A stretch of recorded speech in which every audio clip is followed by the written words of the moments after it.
Hakuna jambo ambalo linawafurahisha malaika kama unapoyatekeleza matendo haya. Ukishayafanya wanafurahi, kisha wanamuomba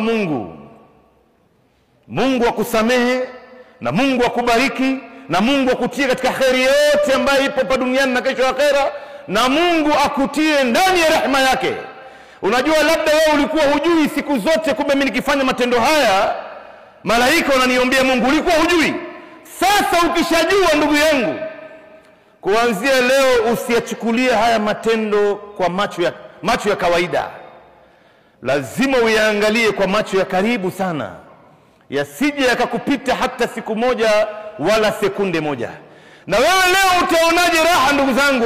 Anayekuombea Mungu ni malaikatul arsh.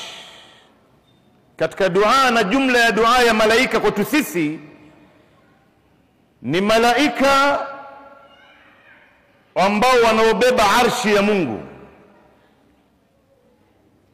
Unajua arshi ya Mungu, ndugu zangu,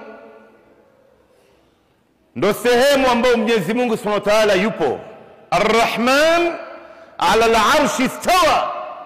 Mwenyezi Mungu yuko juu ya arshi, amestawi. Hii arshi iko juu ya maji, na malaika wameibeba arshi hii. Mwenyezi Mungu anasema wa yahmilu arsha rabbika fawqahum yawma idhin thamaniya. Hii arshi ya Mungu wanaoibeba ni malaika 8, kama anavyosema Imam Ibn Kathir, wameibeba malaika wanaopanga safu 8, na kila safu moja haijulikani mwisho wake ni wapi. Kwa sababu gani? Unajua ndugu yangu, kwa sababu katika viumbe vya Mungu, hizi viumbe vyote ambaye Mungu ameviumba, kiumbe iliyokuwa mkubwa kuliko viumbe vyote ni arshi ya Mungu. A'dhamu makhluqatillah wa akbaruha wa a'laha wa athqaluha, kiumbe iliyokuwa mkubwa kuliko viumbe vyote ni arshi ya Mwenyezi Mungu, na ndo kiumbe iliyokuwa mzito kuliko viumbe vyote, na ndo kiumbe iliyokuwa pana kuliko viumbe vyote. Inabebwa na malaika waliopanga safu 8, na kila safu moja haijulikani mwisho wake ni wapi. Mtume sallam alipokwenda Isra al-Mi'raj alimuona malaika mmoja ambaye anaibeba arshi, hamalatul arsh, almalaikatul muqarrabun. Hawa ndo malaika ambao wako karibu na Mungu zaidi. Mtume akamuomba Mwenyezi Mungu ruhusa ili atakaporudi duniani awaeleze Waislamu sifa ya malaika mmoja aliyobeba arshi. Mwenyezi Mungu akampa ruhusa. Alipokuja duniani akawaambia maswahaba, nimemuona malaika mmoja anaibeba arshi. Anasema Mtume wa sallam, ukubwa wake malaika huyu mmoja, kutoka kwenye masikio yake, nyama ya masikio yake, mpaka kwenye mabega yake hapa, ni sawasawa na mtu kusafiri umbali wa miaka 700. Wewe unakwenda tu hujafika. Bali kuna riwaya ambayo inasema ni sawasawa na ndege anayepuruka miaka 500 anakwenda tu wala hajafika bado. Huyu ni malaika mmoja. Hii arshi itakuwa kubwa kiasi gani, ndugu zangu? Na kama tunavyojua al-kursiyun, tunaposema ayatul kursi, hii ayatul kursi, kursiyun imo ndani ya arshi ya Mungu, ni kiumbe ndani ya arshi ya Mungu. Wasi'a kursiyuhu as-samawati wal ard. Mwenyezi Mungu anaisifu hii kursiyun, anasema yani kursiyun ni pana kuliko mbingu 7 na ardhi 7, namna ilivyokuwa kubwa. Kursiyun, mahali ambapo Mwenyezi Mungu Subhanahu wa Ta'ala anaweka miguu yake, maudhi alqadamai lillahi azza wa jalla. Sasa ikishakuwa kursiyun ni kubwa kuliko mbingu 7 na ardhi 7, sasa tuje tuiangalie ndugu zangu, kulingana na hadithi ya Mtume, hii kursiyun ndani ya arshi ya Mungu ni kitu gani hii? Mtume sallallahu alayhi wasallam anasema katika hadithi ambayo ni sahih, ameisahihisha al-Albani. Mtume anasema mal kursiyun fil arshi illa ka halqatin min hadid ulqiyat baina adh-dhahrayn fulatin min al-ard. Kursiyun ndani ya arshi ya Mungu, Mtume sallallahu alayhi wasallam anasema ni sawasawa na pete ya chuma iliyotupwa katikati ya ardhi, iliyotupwa katikati ya ardhi. ambapo labda huwezi kuiona. Ikiwa leo kursiyun ni kubwa kuliko mbingu 7 na ardhi 7, lakini ndani ya arshi ni sawasawa na pete ya dhahabu ambayo mtu anaivaa kwenye kidole chake, pete ya chuma imetupwa katika ardhi. Maana yake hii arshi ni kubwa kiasi gani ndugu zangu? Sasa wewe fikiria malaika wanaobeba arshi hii watakuombea Mungu wewe pindipo utakapofanya matendo mawili, matendo mema tu ambayo tunayafanya kila siku ndugu zangu. Na hii Mwenyezi Mungu Subhanahu wa Ta'ala ameitaja katika surati Ghafir. Katika surati Ghafir, kama tunavyojua ndugu zangu, ndani ya Qur'an haya majina ya hizi sura ni tawqifia. Maana yake Mtume wa sallam ndo ambaye alipewa majina haya na Jibril alayhi salam kupitia kwa Mwenyezi Mungu Subhanahu wa Ta'ala. Hii surati Ghafir kama tunavyojua, katika baadhi ya katika sura katika Qur'ani kuna masura ambaye ina jina zaidi ya moja, kuna sura ambayo ina majina mawili, kuna masura ambayo ina majina matatu. Hii surati Ghafir ndani ya Qur'ani vile vile inaitwa surati al-Mu'min. Katika Qur'ani kuna surati al-Mu'minun na kuna surati al-Mu'min. Kama vile leo unaposema surati Tauba vile vile inaitwa surati al-Bara. Kama vile leo unaposema surati Bani Israil vile vile inaitwa surati Isra.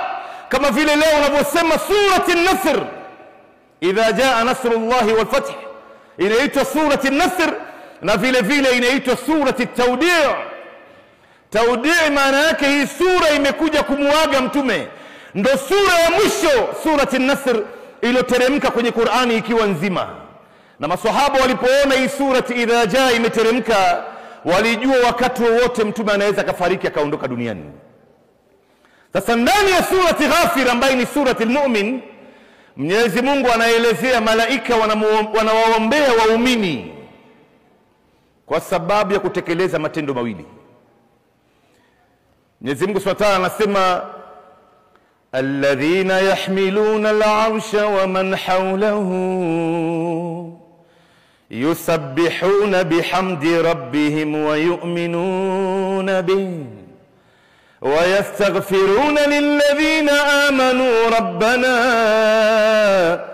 ربنا وسعت كل شيء رحمة وعلما فاغفر للذين تابوا واتبعوا سبيلك وقهم عذاب الجحيم ربنا وأدخلهم جنات عدن التي وعدتهم ومن صلح من آبائهم وأزواجهم وذرياتهم إنك أنت العزيز الحكيم وقهم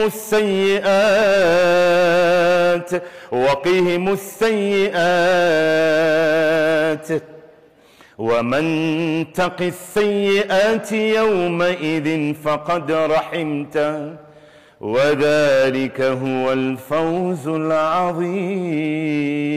العظيم.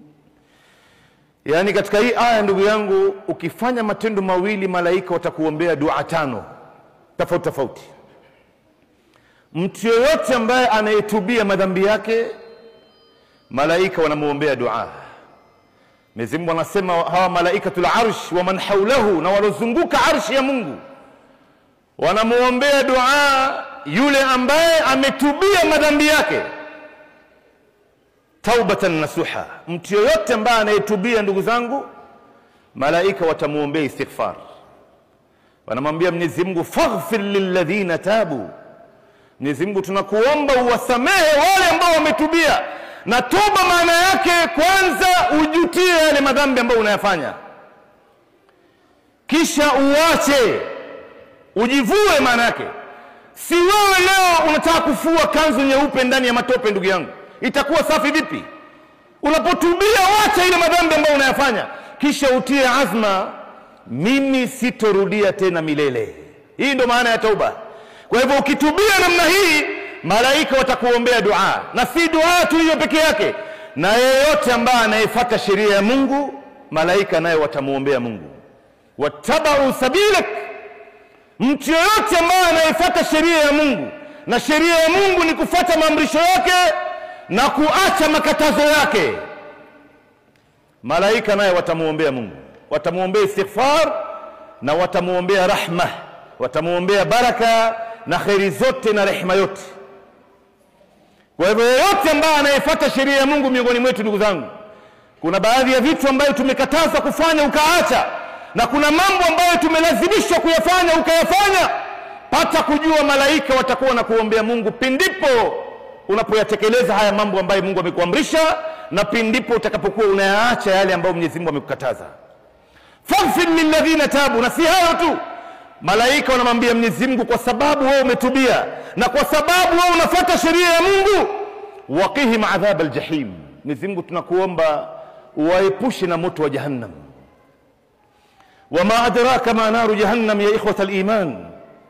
Tunaijua moto wa jahannam ni kitu gani, ndugu zangu? Wallahi Muislamu, sisi vita vyetu vikubwa, Mwenyezi Mungu atuepushe na nari jahannam. Semeni amin Waislamu. Wallahi mtu asiombe kuingizwa na moto wa jahannam. Usifikiri na mambo ya kuchezea haya. Ikiwa Mtume sallallahu alaihi wasallam anasema moto wa jahannam ambao rangi yake ni nyeusi, hii moto wa duniani imezimwa mara 70 mara 3. Ndio hii tunaweza kuwasha naye taa, tunapika naye chakula, tunachaji naye simu zetu na kutumia katika maisha yetu. Ile moto wa jahannam mvuke wake inamyayusha mtu, ndugu zangu, mvuke wake. Malaika wanakuombea Mungu kwa sababu wewe umetubia, na kwa sababu wewe unajitahidi kufuata sheria ya Mungu. Mwenyezi Mungu mweke mbali huyu na moto wa jahannam. Na si hayo tu, wanakuombea na Mwenyezi Mungu Subhanahu wa Ta'ala akuingize peponi. Wa adkhilhum jannati adnin allati wa'adtahum. Mwenyezi Mungu tunakuomba uwaingize peponi, katika pepo ambayo uliwaahidi wao. Na baada ya hapo, ndugu yangu, hawa malaika hawatokomea hapo. Kwa sababu wewe umetubia na kwa sababu unafuata sheria ya Mungu, wataanza kuwaombea watu wako wa karibu. Wa man salaha min abaihim, na yale mema ambayo wazazi wake huyu waliyafanya, wazazi wao waliyafanya, wazazi wako ambao wako hai na wale ambao wameshatangulia katika haki, wameshafariki tayari, malaika wanawaombea Mungu kwa sababu wewe umetubia, kwa sababu wewe unafuata sheria ya Mungu. Na unaona mtu yoyote ambaye anayechelewesha tauba, na mtu yoyote ambaye hafuati sheria ya Mungu, anawakosea hata watu wake wa karibu. Wa azwajihim, na mke wako, malaika wanamuombea Mungu mke wako sababu wewe unafuata sheria ya Mungu na umetubia, na wanamuombea Mungu mume wako kwa sababu wewe umetubia na unafuata sheria ya Mungu. Na si hayo tu, wa min dhurriyatihim, na kizazi chao, watoto wako, wajukuu wako, vitukuu, vilembe na kuendelea, malaika wanawaombea yale mema ambayo watakayafanya Mwenyezi Mungu Subhanahu wa Ta'ala wakubalie. Kisha hapa mwisho, ndugu zangu, malaika mahamalatul arsh ndio watamuombea binadamu huyu ambaye ametubia na kufuata sheria ya Mungu. Katika dua nzito miongoni mwa dua, watamwambia Mwenyezi Mungu, waqihimus sayyi'at. Mwenyezi Mungu tunakuomba uwaepushe hawa na madhambi, uwaepushe na madhambi, kwa sababu madhambi ndo ambaye inahatarisha uhusiano wa mja na Mola wake. Madhambi ndo ambaye inamweka mtu mbali na Mola wake. Madhambi ndo ambaye inamfanya mtu anashindwa kuamka katika salatu al-fajri. Madhambi ndo ambaye inamfanya Muislamu leo anakula haramu. Madhambi ndo ambaye inahatarisha radhi za Mola wako, na wewe unaendelea tu, ndugu yangu. Malaika wanakuombea Mungu, Mwenyezi Mungu akuweke mbali na madhambi ambayo unayafanya. Ndugu yangu, wewe ukijiona leo katika dunia hii kuna madhambi ambayo ulikuwa unayafanya kule nyuma, leo umeshawacha, umeshayakinai, wewe ni minal faizin, umefaulu ndugu yangu. Na ikiwa wewe bado kuna baadhi ya madhambi unaendelea nayo, pata kujua ndugu yangu unahatarisha. Haya madhambi walifanya watu kabla ya wewe, na mwisho wao ilikuwa nini? Waliangukia wapi? Wewe unaendelea tu ndugu zangu kuzihusisha katika mambo ya kusikiza mziki, unacheza kamari, unajihusisha na mambo ya riba, unaendelea na zina, unaendelea kuvuta bangi, unaendelea kutafuna miraa, unaendelea wewe katika mambo ambayo inamuudhi Mola wako. unahatarisha ndugu yangu na unachelewesha malaika wasikuombea dua, wasikuombea dua. وَمَنْ تَقِ السَّيِّئَاتِ يَوْمَئِذٍ فَقَدْ رَحِمْتَهُ, mtu yoyote ambaye atakayeacha na kuogopa madhambi, huyo ndo yumo ndani ya rehema ya Mungu. Mwenyezi Mungu anasema wadhalika huwa alfawzu alazim, na mtu kuacha madhambi ndo kufaulu ilikokuwa kukubwa. Usimuone mtu leo anafanya madhambi ukafikiri yuko ndani ya starehe. Ndugu yangu, unamuona kijana anakesha kwenye disco, anakesha kwenye miraa, anakesha kwenye zinaa, anakesha kwenye mziki na mengineo, ukafikiri kwamba huyu ndo ameipata dunia. Ndugu yangu, maasi inamtia mtu hofu, maasi inamzeesha mtu kabla wakati wake. Malaika leo wanakuombea kwa sababu wewe umetubia madhambi yako. Ndio mtu yoyote ambaye anayechelewesha tauba anachelewesha hizi khairi. Mtu yoyote ambaye anayechelewesha kufuata sheria ya Mungu anachelewesha khairi kubwa ambaye hamalatil arsh, malaika ambao wanaobeba arshi ya Mungu wanakuombea dua wewe. Sasa inshallah ndugu zangu, tutakwenda mbio mbio. Naona wakati haitoniruhusu kuweza katika khutba moja kuelezea kila kitu, lakini nitagusa hapa na pale, ili wakati ukifika angalau kila mmoja wetu akitoka hapa ajue kuanzia leo, kumbe kuna matendo mimi nikiyafanya malaika wananiombea Mungu. Kuna matendo ambayo ukiyafanya ndugu yangu malaika mmoja anakuombea dua, na kuna matendo mengine kulingana na hadithi malaika 10 wanakuombea dua, na kuna matendo ambayo ukiyafanya ambayo tunayafanya kila siku malaika 70,000 watakuombea dua. Na unaonaje ndugu yangu leo ikiwa kuna matendo ambayo ukiyafanya malaika ambaye idadi yao haijulikani, wote hawa wakuombee dua wewe kwa sababu kuna matendo ambayo umeyafanya? La yani wama ya'lamu junuda rabbika illa hu, hakuna ambaye anayejua idadi ya majeshi ya Mungu ambaye ni malaika hasatan isipokuwa Mwenyezi Mungu mwenyewe. Unajua Mtume sallam alipokwenda Isra Mi'raj alikwenda katika Baitul Ma'mur. Baitul Ma'mur ni al-Kaaba ya mbinguni, masjidun fi sama.